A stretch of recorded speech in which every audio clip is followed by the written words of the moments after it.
जय हिंद दोस्तों, कैसे हैं आप सब। आज हम जम्मू के अनंतनाग जिले में स्थित बाबा बर्फानी यानी कि अमरनाथ यात्रा की हम बात करने जा रहे हैं। अगर आप अमरनाथ यात्रा जाने की योजना बना रहे हैं तो ये वीडियो आप लोगों के लिए काफी यूजफुल है, क्योंकि आज की वीडियो पे मैं आपको बताऊंगा कि आप अमरनाथ यात्रा कैसे करना है, अमरनाथ यात्रा करने के लिए आपको कितने किलोमीटर पैदल चलना पड़ेगा, अमरनाथ यात्रा में जाने के लिए आपको रुकने की क्या क्या व्यवस्था है और तथा खाने पीने की क्या व्यवस्था है, अमरनाथ यात्रा शुरू कब से होती है और क्या आपको पंजीयन लगते हैं, क्या आपको रजिस्ट्रेशन लगते हैं, सारी चीजों की जानकारी आज के इस वीडियो पे मैं आपको दूंगा। और वीडियो के लास्ट में मैं आपको ये भी बताऊंगा कि अमरनाथ यात्रा करने के लिए आपको एक व्यक्ति का कुल खर्चा कितना लग जाएगा। और दोस्तों, आपको ये भी दावा करता हूं कि अगर आप ये वीडियो देख लेते हैं तो इस वीडियो को देखने के पश्चात आपको किसी और वीडियो देखने की आवश्यकता नहीं होगी, क्योंकि आज की इस वीडियो में आपको जम्मू से यात्रा प्रारंभ करके अमरनाथ यात्रा करते हुए वापस जम्मू तक आपको कैसे आना है, क्या क्या चीजों का सामना करना पड़ेगा, कैसे आपकी सारी चीजों की बंदोबस्त होगी, हर एक इंफॉर्मेशन मैं आज के इस वीडियो पे आपको दूंगा। तो दोस्तों, आप बने रहिएगा मेरी वीडियो में, एक एक करके सारी बातों को मैं विस्तार पूर्वक वर्णन दूंगा, जिससे आपको अमरनाथ यात्रा करने के लिए काफी सहूलियत मिले, साथ ही साथ आपका कुल खर्चा भी कम आ जाएगा।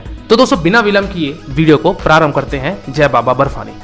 तो दोस्तों, सबसे पहली बात करते हैं कि आपको अमरनाथ यात्रा कैसे पहुंचना है। दोस्तों, सबसे पहली चीज तो ये कि आप जिस भी शहर में रह रहे हैं, जिस भी राज्य में रह रहे हैं, सबसे पहले आप अपनी ट्रेन की टिकट निकाल लीजिए जम्मू तवी रेलवे स्टेशन के लिए, या फिर आप चाहे तो उधमपुर भी आ सकते हैं, और या चाहे तो आप श्रीनगर भी आ सकते हैं। हालांकि श्रीनगर तक आपकी ट्रेन नहीं जाती है, लेकिन अगर आप फ्लाइट से आना चाहते हैं तो आपके पास दो एयरपोर्ट हैं। पहला तो है जम्मू तवी का एयरपोर्ट और दूसरा है आपका श्रीनगर का एयरपोर्ट। तो अगर आप फ्लाइट से आना चाहते हैं तो इस हिसाब से पहुंच सकते हैं। चलिए थोड़ी सी हम ट्रेन वालों की बात कर लेते हैं।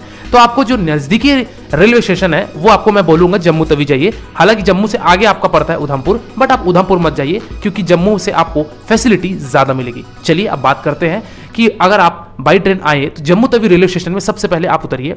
वहां से अब आपको जाना है भगवती नगर यात्री कैंप। ये भगवती नगर जो यात्री कैंप है, यहीं से आपकी पहलगाम और बालटाल के लिए बसेस जाती हैं। चलिए इस टॉपिक से थोड़ा सा अलग होकर हम बात कर लेते हैं। जो मैंने अभी शब्द बोला, एक पहलगाम और एक दूसरा बालटाल। जी दोस्तों, ये दो स्थान वही है जहां से आपको पैदल यात्रा शुरू करनी है। चलिए इसमें मैं आपको दोनों में अंतर भी बता देता हूं। तो सबसे पहले ये जान लीजिए कि पहलगाम से अमरनाथ की जो दूरी है वो लगभग 48 किलोमीटर की है, लेकिन अभी आपको 48 किलोमीटर की ट्रैकिंग नहीं करनी है, आपको ट्रैकिंग 32 किलोमीटर की करनी है, क्योंकि पहलगाम से 16 किलोमीटर तक की आपकी शेयरिंग टैक्सी जाती है। तो ये आपकी लंबी दूरी पड़ती है अमरनाथ की, यानी कि 48 किलोमीटर की पड़ती है। पहलगाम मैंने क्यों बोला, क्योंकि पहलगाम में जो आप जम्मू तवी से बस लेंगे, वो जम्मू तवी से आप बस लेंगे तो पहलगाम पे आपको ड्रॉप करेगी। ये था आपका पहला मार्ग अमरनाथ जाने के लिए। चलिए मैं बात करता हूं दूसरे मार्ग की, वो है आपका बालटाल मार्ग। बालटाल मार्ग से जो अमरनाथ की गुफा का दूरी है वो 14 किलोमीटर की है, और यही 14 किलोमीटर की ट्रैकिंग आपकी पूरी पड़ जाती है। कुल मिलाकर आपको एक चीज स्पष्ट हो गया होगा कि अगर आप पहलगाम वाले मार्ग से जाएंगे तो आपको 32 किलोमीटर की यात्रा करनी पड़ेगी, अगर आप बालटाल वाले मार्ग से जाएंगे तो आपको केवल 14 किलोमीटर की ट्रैकिंग करनी पड़ेगी। तो दोस्तों, ये चीजें आपको क्लियर हो गई होगी। चलिए हम वापस अपने टॉपिक पे आते हैं, यानी कि हम भगवती नगर पे थे। दोस्तों, जम्मू तवी रेलवे स्टेशन से उतर के आप ऑटो पकड़िए, 10 मिनट की दूरी है आपकी भगवती नगर की, तो वो आपका 40, 50, 60 रुपए लेगा, आपको भगवती नगर पे ड्रॉप कर देगा। उसको बोलिएगा भगवती नगर यात्री कैंप पे हमको वो ड्रॉप करे। अब दोस्तों, आपको एक चीज तो बिल्कुल निश्चिंत हो जाना है, और वो है आपका खाने पीने की बंदोबस्त। जब से अमरनाथ यात्रा शुरू होती है, यानी कि जून के एंड मंथ में आपकी यात्रा शुरू होगी, और ये लगभग 56 दिन या 58 दिन की यात्रा होती है, या ये कह लीजिए कि 2 महीने की यात्रा होती है। तो जब तक ये यात्रा की घोषणा हो जाती है, जिस भी डेट से लेकर जिस भी डेट तक यात्रा होती है बाबा बर्फानी के, तो उस दरमियान आपको खाने पीने की बंदोबस्त नहीं करनी है, क्योंकि हर जगह पे गवर्नमेंट के द्वारा, श्राइन बोर्ड के द्वारा वहां पे लंगर चलाया जाता है। चाहे वो भगवती नगर हो, चाहे जम्मू हो, चाहे श्रीनगर हो, चाहे उधमपुर हो, चाहे बालटाल हो, चाहे पहलगाम हो, या फिर बाबा बर्फानी का मंदिर यानी कि उनका जो गुफा है वहां तक भी आपको हर जगह खाने पीने की बंदोबस्त गवर्नमेंट के द्वारा निःशुल्क करवाई जाती है। कोई भी चार्ज इसका नहीं लिया जाता है। चलिए हम थे भगवती नगर पे। तो दोस्तों, भगवती नगर यात्री कैंप, यानी कि वहां पे आपको बहुत बड़े बड़े हॉल देखने को मिलेंगे। तो अगर आप वहां रात की ट्रेन आ रही है आपकी, या फिर अगर आप एकदम आधी रात को पहुंच रहे हैं, तो उस दिन आप चाहें तो वहां स्टे ले सकते हैं भगवती नगर यात्री कैंप पे। कैंप का जो दोस्तों यानी कि जो गद्दे रजाई है वो आपको देंगे, उसका नॉमिनल चार्ज लेते हैं, यानी कि 50 रुपए 100 रुपए लेंगे। पिछले साल की अपेक्षा इस साल जाहिर सी बात है रेट थोड़े बहुत बड़े होंगे, बट वो आपको गद्दा रजाई दे देंगे, तो उस हॉल में आप अपना विश्राम बना सकते हैं। वहां पे आपको सामान रखने के लिए जो आपके कीमती सामान होंगे, वहां लॉकर भी दिया गया है, तो आप लॉकर में भी अपने सामान रख के आप वहां विश्राम कर सकते हैं भगवती नगर पे। भगवती नगर से बालटाल हो चाहे पहलगाम हो, ये दोनों मार्गों के लिए सुबह 5 बजे बस छूटती है। लेकिन इस बस की टिकट आपको पहले ही निकाल लेनी है। भगवती नगर यात्री कैंप जहां था उसी के पास में ही आपका टिकट काउंटर बना हुआ है, तो वहां से जाके आप अपनी बस की टिकट निकाल लीजिए कि कल सुबह हमको 5 बजे बालटाल मार्ग या पहलगाम मार्ग पे जाना है। अभी मैं आगे आपको स्पष्ट और करूंगा कि कौन सा मार्ग उचित रहेगा, पहलगाम मार्ग या बालटाल मार्ग। उसके बाद आप अपने से निर्णय ले लीजिएगा कि आपको कौन से मार्ग से जाना है।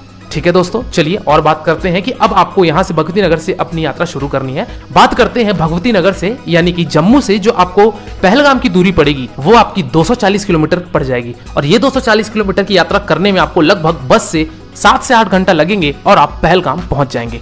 दोस्तों अगर बात की जाए कि भगवती नगर से जो आप बस लेंगे और पहलगाम तक जाएंगे तो उसका बस का भाड़ा कितना होगा, तो दोस्तों मान के चलिए कि एक व्यक्ति का 500 से 600 रुपए होगा और आप पहलगाम तक पहुंच सकते हैं। यही अगर मैं बात करूं दूसरे मार्ग वाले, यानी कि दूसरा जो आपका था बालटाल वाला मार्ग, उस मार्ग से भगवती नगर से अगर आप निकलेंगे बालटाल के लिए तो उसकी दूरी आपकी लगभग 360 किलोमीटर की पड़ जाती है। और ये 360 किलोमीटर की यात्रा करने में आपको लगभग 13 से 14 घंटे लग जाएंगे और आप बालटाल पहुंच जाएंगे। वही अगर बात की जाए कि बस का फेयर कितना होगा, तो मान के चलिए कि आपका 800 से 900 रुपए आपका एक आदमी का फेयर होगा और आप बालटाल तक पहुंच सकते हैं। दोस्तों हालांकि आपकी भगवती नगर से जरूरी नहीं कि आपको बस ही लेना है, वहां पे आपको प्राइवेट गाड़ी भी चलती है। तो अगर आप इनोवा, अर्टिगा या अगर आप छोटी फैमिली 4 लोग हैं डिजायर लेना चाहते हैं तो ये सब गाड़ियां भी चलती हैं, रिजर्व में जाती हैं आपके पहलगाम और बालटाल दोनों जगहों के लिए आपको रिजर्व गाड़ी भी मिल जाएगी। तो आपके ऊपर निर्भर है कि आपको बस से यात्रा करनी है या फिर आपको रिजर्व कैब के साथ यात्रा करनी है। चलिए दोस्तों अब हम पहुंच चुके हैं पहलगाम और हम पहुंच चुके हैं बालटाल। पहले दोस्तों मैं बात कर लेता हूं पहलगाम वाले मार्ग के लिए। तो दोस्तों पहलगाम में भी आपको रुकने का स्टे है। अगर आप सवेरे 5 बजे निकल रहे हैं तो जाहिर सी बात है कि आप शाम को रात को आप पहलगाम पहुंचेंगे। तो वहां पे टेंट बने हुए हैं गवर्नमेंट की तरफ से, वो टेंट का फेयर आप देकर वहां स्टे कर सकते हैं। खाने पीने की आपके वहां निःशुल्क लंगर चलती ही रहेगी, तो आप वहां भोजन कीजिए और उस रात्रि आप विश्राम कर लीजिए। पहलगाम से अर्ली मॉर्निंग आपको वहां से अब शेयरिंग टैक्सी मिलेगी, आपके जाएगी वो चंदनवाड़ी तक, जो कि 16 किलोमीटर की होती है। अब पहलगाम से चंदनवाड़ी आपको जाना है टैक्सी के द्वारा, जो कि टैक्सी आपको लगभग 1 से 1.5 घंटे में चंदनवाड़ी पहुंचा देगा। और यही चंदनवाड़ी वो स्थान है जहां से आपकी पद यात्रा शुरू हो जाती है बाबा अमरनाथ के लिए। और ये चंदनवाड़ी से लेके बाबा बर्फानी का जो दूरी है यही 32 किलोमीटर की आपकी टोटल ट्रैकिंग पड़ जाती है। तो ये दोस्तों आपका 32 किलोमीटर की ट्रैकिंग होती है, जो कि एक दिन में संभव नहीं है, आप इसको 2 दिन में कर पाएंगे। तो आप चंदनवाड़ी से अपनी पद यात्रा शुरू कीजिए लगभग सुबह सुबह 7-8 बजे और आप 12 किलोमीटर ट्रैकिंग जैसी पार करेंगे तो सबसे पहले बड़ा गांव आएगा, यानी कि एक पहला पड़ाव पड़ेगा वो है शेषनाग। 12 किलोमीटर दूरी तय करने के बाद आपका शेषनाग आएगा। शेषनाग में भी आपको वहां पे कैंप देखने को मिलेंगी, वहां पे आपको होटल्स देखने को नहीं मिलेंगी। जैसा कि आप अगर केदारनाथ यात्रा किए होंगे उसी तरीके से वहां पे आपको होटल्स नहीं बल्कि रास्तों में आपको टेंट मिलेगा और आपको लंगर मिलेगा। तो ये सारी चीजें आपको शेषनाग में देखने को मिलेगी। तो शेषनाग में आप पहले रात स्टे कर लीजिए, वहां पे विश्राम कर लीजिए और अगली सुबह वापस शेषनाग से पंचतरनी के लिए यात्रा शुरू कीजिए। दोस्तों ये पंचतरनी की जो यात्रा है ये आपकी 14 किलोमीटर की हो जाती है। और पंचतरनी जो मैं लोकेशन बता रहा हूं, ये पंचतरनी आपका दूसरा पड़ाव है और पंचतरनी से आप वहां रुक कर खाना वाना खाकर आप 6 किलोमीटर की सेम डे में यात्रा कर सकते हैं और रात तक यानी कि रात्रकालीन तक आप बर्फानी के पास पहुंच जाएंगे और वहां दर्शन कर सकते हैं। कुल मिला के आपको 2 दिन पूरे लग जाएंगे और आप तीसरे दिन में बाबा बर्फानी के दर्शन कर सकेंगे। तो दोस्तों 2 दिन 2.5 दिन में आप बाबा बर्फानी के दर्शन करके आप रिटर्न हो सकते हैं बालटाल वाले मार्ग से, या नहीं तो आप चाहें तो पहलगाम वाले मार्ग से भी रिटर्न हो सकते हैं। चलिए अब मैं बात करता हूं बालटाल वालों के लिए। तो दोस्तों बालटाल में भी सेम व्यवस्था है रुकने का, खाने का, तो आप वहां ये सारी चीजें कर सकते हैं। अगले दिन आप बालटाल से डायरेक्ट बाबा अमरनाथ की गुफा तक पहुंच सकते हैं, क्योंकि इसमें जो ट्रैकिंग है वो उसमें जो ट्रैकिंग है मात्र 14 किलोमीटर की ये यात्रा होती है। तो दोस्तों 14 किलोमीटर की ट्रैकिंग आप जाहिर सी बात है एक दिन में आप कर लेंगे, तो दोस्तों वहां आप स्टे कर सकते हैं। अब यहाँ पे प्रश्न आता है दोस्तों कि अब मैं कौन से मार्ग से यात्रा करूं, क्योंकि पहलगाम वाले मार्ग अगर मैं चयन करता हूं तो वहां पे मुझे 32 किलोमीटर की यात्रा करनी पड़ती है। बालटाल वाला मार्ग चुनता हूं तो मात्र 14 किलोमीटर की है। तो जाहिर सी बात है कि सारे तीर्थयात्री 14 किलोमीटर वाले पे जाएंगे, लेकिन ऐसा नहीं है। बालटाल वाला मार्ग जो है वो आपको इतनी खड़ी चढ़ाई देखने को मिलेगी कि आप हर एक 10 कदम पर आप रुक रुक कर चलेंगे, क्योंकि आपकी सांस इतनी जल्दी फूल जाएगी। यानी कि बालटाल वाला जो मार्ग है वो इतना खड़ा चढ़ाई है कि आपको बाबा बर्फानी के पहुंचने के लिए भले कहने के लिए 14 किलोमीटर है, लेकिन आपको सुबह से चलेंगे तो आपको रात जरूर हो जाएगी। इतनी खड़ी चढ़ाई है, वहां पे आपकी सांस बहुत जल्दी फूलती है। हाँ, लेकिन अगर आप पहलगाम वाले मार्ग से जाते हैं तो उसमें इतनी चढ़ाई नहीं है, नॉर्मल चढ़ाई है। आप नॉर्मल चढ़ाई करते हुए आराम से रुकते हुए खाते पीते हुए आप बाबा बर्फानी यानी कि अमरनाथ यात्रा कर सकते हैं।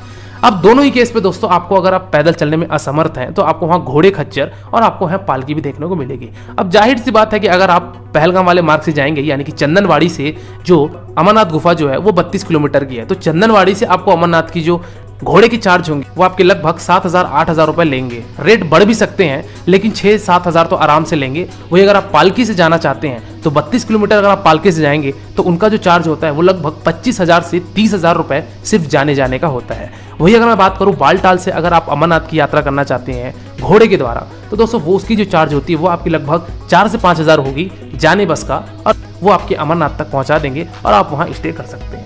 और वही बात की जाए कि अगर आप पालकी से जाना चाहते हैं बालटाल वाले मार्ग से तो दोस्तों पालकी का खर्चा भी अप्रॉक्स मान के चलिए कि 9,000-10,000 रुपए लगेगा।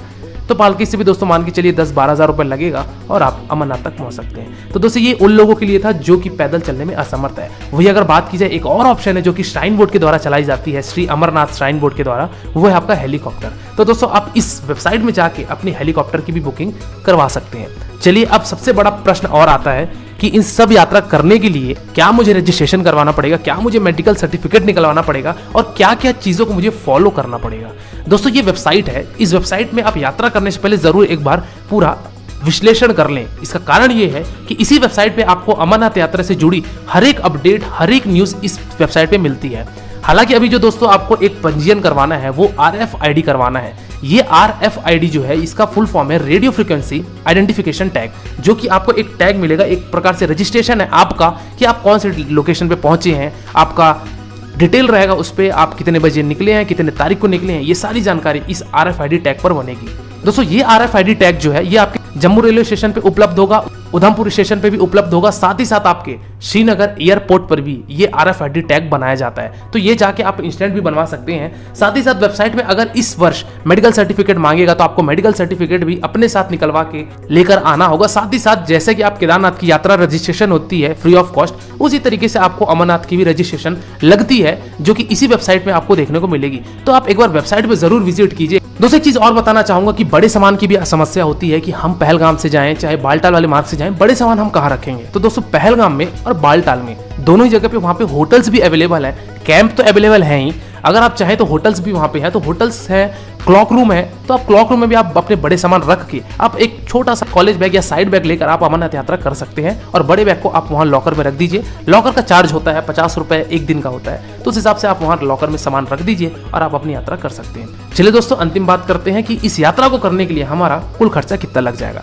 तो दोस्तों अगर आप बाई ट्रेन यात्रा करना चाहते हैं तो आप मान के चलिए कि आपको सिर्फ स्टे का थोड़ा बहुत खर्चा लगेगा और आपको बस का खर्चा लगेगा, क्योंकि खाने पीने के खर्चे तो आपको कहीं लगेंगे नहीं, क्योंकि गवर्नमेंट के द्वारा वो तो निःशुल्क लंगर चलाया जा रहा है। तो मान के चलिए दोस्तों कि आपका 5,000 से 6,000 रुपए मैक्सिमम आपका लगेगा और आप आराम से बाबा अमरनाथ यात्रा की दर्शन कर लेंगे। इस बाबा अमरनाथ यात्रा की दर्शन करने के लिए अगर आप पहलगाम वाले मार्ग से जाते हैं तो मान के चलिए कि 7 से 8 दिन का पूरा प्रोग्राम बनेगा। वही अगर आप बालटाल वाले मार्ग से जाते हैं तो मान के चलिए कि आपका जो प्रोग्राम बनेगा वो 5 से 6 दिन का मैक्सिमम बनेगा। तो उस हिसाब से आप अपनी जो भी आइटनरी है वो डिसाइड कर लीजिए, अपनी टिकट करवा लीजिए और आप बाबा अमरनाथ की दर्शन कर सकते हैं। तो दोस्तों ये था पूरा संपूर्ण वर्णन कि आपको अमरनाथ यात्रा कैसे करनी है। इसके बाद भी दोस्तों अगर आपको कोई डाउट है या फिर अगर आपके मन में कोई प्रश्न है, कोई संशय है, तो आप मेरे इंस्टाग्राम आईडी में विजिट करके जो भी आपके प्रश्न है वो मुझसे तक प्रकट कीजिए। डेफिनेटली आपको मेरे द्वारा या मेरी टीम के द्वारा आपको रिप्लाई दिया जाएगा। और आप किसी दूसरे वीडियो में खो जाएं इससे पहले आप मेरे चैनल को सब्सक्राइब कीजिए। दोस्तों आज की वीडियो में फिलहाल इतना ही, मिलते हैं फिर एक नई वीडियो में एक नई यात्रा के साथ, एक नए जोश के साथ। तब तक के लिए शुक्रिया। जय बाबा बर्फानी, हर हर महादेव, आपकी यात्रा मंगलमय हो।